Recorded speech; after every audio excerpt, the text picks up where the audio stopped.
Good afternoon বন্ধুরা, এখন দুপুর হয়ে গেছে আর আমি ভিডিওটা এখন থেকে শুরু করছি। এই দেখো বন্ধুরা, আমি কাপড় ঠাপড় কেচেছিলাম, নোংরা হয়েছিল। কালুর একটা তোয়ালি আছে, তো এই কটা কেচেছি। আর লিলিদের লিটার বক্সও ধুয়ে দিয়েছি। লিলি তো 14 বার ছাদে আসছে। আর আজকে ওয়েদারটা খুব সুন্দর, দাঁড়াও তোমাদেরকে দেখাচ্ছি। এই দেখো বন্ধুরা, আকাশটা খুব সুন্দর আজকে ওয়েদার। প্রত্যেক দিন বৃষ্টি হচ্ছে, মাঝে মাঝে না একটু রোদেরও দরকার পড়ে, খুব ভালো হয়। জামা কাপড়গুলো শুকায় রোদের মধ্যে। এই যে যেমন লিলির লিটার বক্স, এগুলো ধুয়েছি, এগুলো শুকোতে হবে। আর ওই দেখো লিলি এসছে, ঘাস খাচ্ছে। ঘাস তো নেই এখানটাতে। আর এই দেখো বন্ধুরা, ও বাবা দেখেছিস তো পায়ে পা লাগলো। এই দেখো বন্ধুরা, স্ট্রবেরি গাছে ফুল হয়েছে। স্ট্রবেরি গাছ তো মা পুরো ছড়িয়ে দিয়েছে। এইটাতেও স্ট্রবেরি গাছ বুনে দিয়েছে, এটাতেও বুনে দিয়েছে। এই দেখো পুরো ছড়িয়ে দিয়েছে। আগে স্ট্রবেরি গাছ শুধু একটা ট্রেতে ছিল, তবে দেখো এইটাতেও স্ট্রবেরি গাছ। কিন্তু সত্যি কথা বন্ধুরা, স্ট্রবেরি কিন্তু ভরে ভরে হয়, আমি বলছি। আর এটা হচ্ছে চেরি গাছ। এই দেখো চেরি গাছ, বাবা বলেছিল জল দিতে। এই কলটার নিচে নিয়ে একটু জল দিয়ে দিই বন্ধুরা, তো ছিটিয়ে ছিটিয়ে দিয়ে দিই।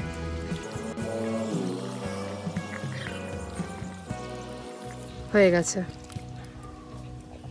এইটা হচ্ছে চেরি গাছ, জানি না চেরি হবে কি না। আর দেখো তোমাকে, এই দেখো আরেকটা ট্রে পুরো স্ট্রবেরি গাছে ভরা, আরেকটা ট্রে। আর এই দেখো কি সুন্দর, প্রত্যেক দিন ফুল হচ্ছে, খুব ভাল লাগে। এই গাছটা খুব সুন্দর, ফুলের কালারটা। আর এই দেখো বন্ধুরা, রোদ উঠেছে, খুব ভালো ওয়েদার। এবার দেখো বন্ধুরা, আমাদের ওই পাশে একটা ব্যালকনি আছে, তোমাদেরকে দেখাচ্ছি। এই দেখো, এই দেখো এখানটায় ব্যালকনি আছে। তো এই ব্যালকনিতে যেই ফুলের টবগুলো রাখা, এগুলো এখানটায় ভালো লাগে না। এগুলো আমি না ছাদে নিয়ে চলে আসবো, ছাদে উপরে। আর এখানটাতে আমি অন্য রকমের গাছ রাখবো, যেগুলো এখানেই ভালো লাগে।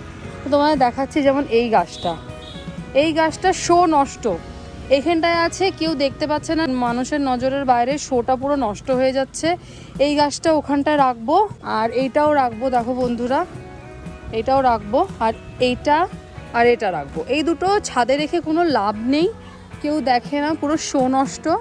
তো চলো বন্ধুরা, দেখি কি করতে পারি, একা একা করব। আর টবগুলো মোটামুটি নষ্ট হয়ে গেছে, অনেক প্লাস্টিকের টব তো নষ্ট হয়ে গেছে, টবগুলো চেঞ্জ করতে হবে। ওটা এখন না, ওটা পরে। না, আমি ওখানে কল খুলেছিলাম, তো কিছুটা জল গড়িয়ে গড়িয়ে আসছে। আর ও দেখো লিলি সেটা দেখতে পেয়েছে, সেই জন্য না ও টবের পিছনে লুকিয়ে ওই জলটাকে ধরবে। টবের পিছনে লুকিয়েছিল লিলি, ওই জলগুলো ওখান দিয়ে গড়িয়ে ওই দেখো, দেখেছো কি রাগ। মানে ওই জলগুলো যেহেতু মুভ করছে, ওখানে এক জায়গা থেকে আরেক জায়গায়, এখানে ড্রেন, এখানটায় আসছে জলগুলো, সেই লিলি দেখো কি রেগে গেছে, জলগুলোকে মারবে। কেন জলগুলো গড়িয়ে গড়িয়ে আসছে, আবার ট্রের পিছনে লুকিয়ে আছে, যে জলগুলো যাতে ওকে দেখতে না পায়। কি হাসি, লুকাচ্ছে জলগুলো যেন ওকে দেখতে না পায়, সেই জন্য ওই ট্রেটার পিছনে লুকিয়ে আছে। আমি প্রথমে না বুঝতে পারলাম না যে কেন এরকম করছে, তারপরে বুঝলাম যে জলগুলো তো আসছে। হয়েছে লিলি, ভয় দেখিয়ে দাও, ওরা কেন এসছে এখানে, আসার কথা না ওদের, কেন এসছে ভয় দেখিয়ে দাও, বকে দাও, এত বড় সাহস। এই করে বন্ধুরা, কি বলবো। এখানটা দেখো বন্ধুরা, একটা খালি টবের মধ্যে আমি তুলসী গাছ আর কটা স্ট্রবেরি গাছ নিয়ে নিয়েছি। তো এটাকে আমি বুনে দিয়েছি, যতদিন আছি ততদিন থাকুক, মানে যাতে গাছটা স্টেবল হয়ে যায়। এক টবের থেকে আরেকটা টবে নিয়েছি, এটা আমি নিয়ে যাব। এখন থাকুক একটা টবে আপাতত, আগে বাঁচুক। তো বাঁচতেই চায় না গাছগুলো। এই গাছগুলো আমি কাটিং করে দিয়েছি, দেখো এই পাতাগুলো, শুকনো শুকনো পাতাগুলোকে আমি ছেটে দিয়েছি। ওগুলো ছেটে দেওয়াই উচিত, তাহলে ভালো হয়।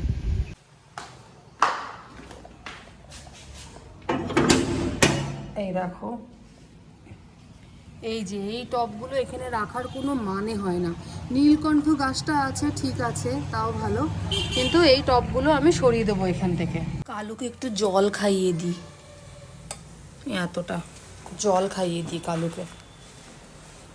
কালু, তুমি জল খাওনি তো, জল খাও,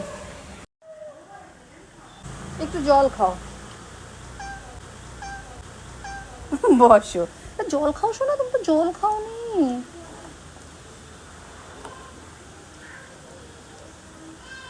রোদ রোদ।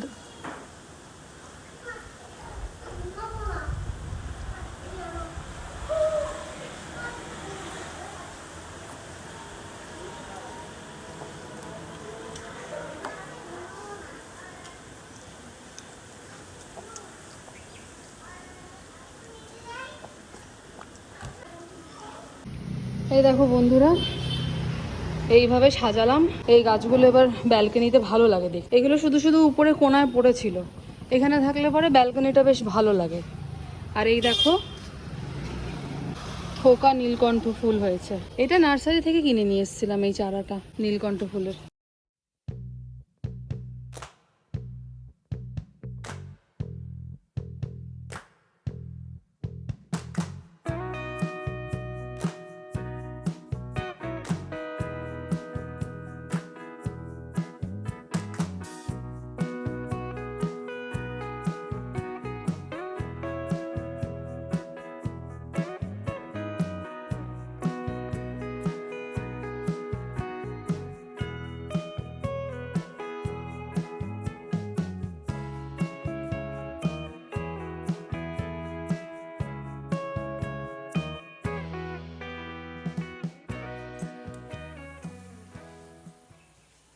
কি গরম, গাছগুলো সরালাম, ভিডিও করতে পারিনি কারণ কি লিলি আর কালুকে না খুব দেখতে হয়।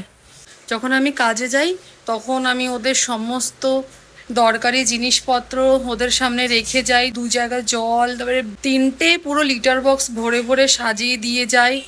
তারপরে পুরো ঘর ওদের জন্য খোলা থাকে, খাবার দাবার সব দিয়ে যাই। হ্যাঁ, আর জানলাও খোলা রাখি আমি, পুরো জানলায় নেট লাগিয়েছি যাতে হাওয়াটা ঢোকে, যাতে ওদের সাফোকেশন না হয়। ওই কাজও আমি করেছি, পুরো জানলায় নেট লাগানো। ওর তো কোনো অসুবিধা হয় না, কিন্তু তাও আমার টেনশন হয়, ওদেরকে একা ছেড়ে যাই তো টেনশন হয়। জল খাই।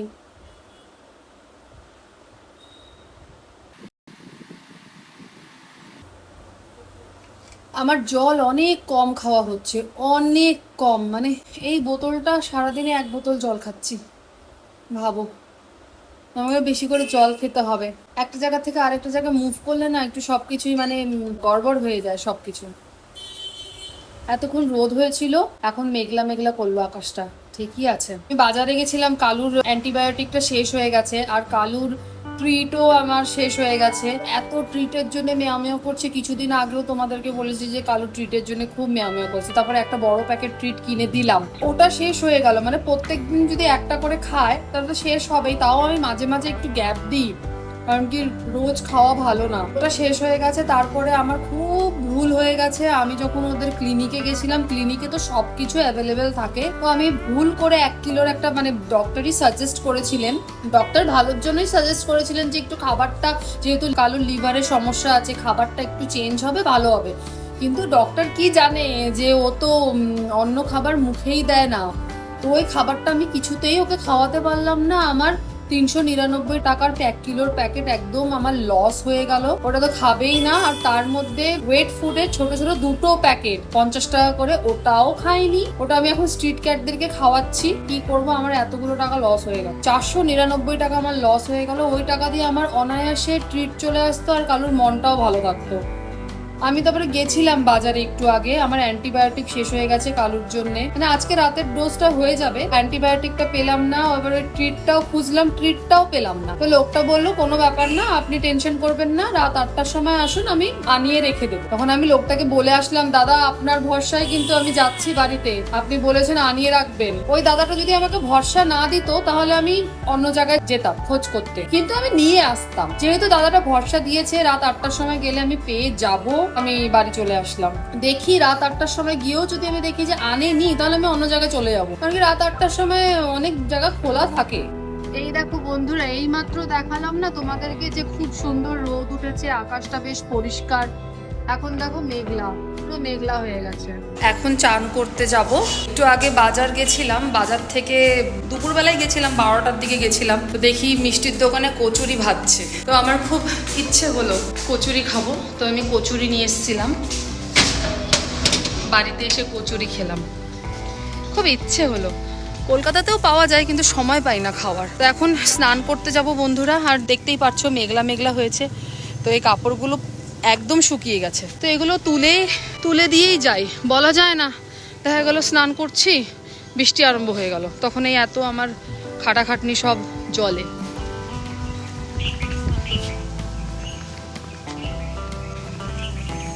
এক এক করে এখানটা রেখে দিই, একবারে নিয়ে যাব।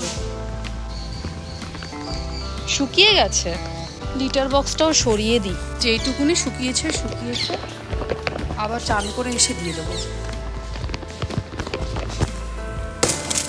আর বাবা বলল এই যে চেরি গাছটা একটা বড় টবে লাগাতে। বড় টব বলতে এই যে ধরো এই টবটা ফাঁকা আছে, এই যে এরকম বড় টব, কিন্তু লঙ্কা গাছ বোনা। তো এই যে এই কটা টবই আছে, সব টবের মধ্যেই মোটামুটি গাছ আছে। এই গাছটা মরে গেছে, এবার এই গাছটা কে তুলতে যাবে? তুললে মনে হয় হয়ে যাবে, টানা হেঁচড়া করলে হয়ে যাবে। এইটা যদি তোলা যায় তাহলে এই টবের মধ্যে ওই চেরি গাছটাকে শিফট করে দিতে বললো। দেখি, ওটা হচ্ছে বিকেলের দিকে করব, সন্ধ্যের দিকে করব। তো চলো বন্ধুরা স্নান করে নিই।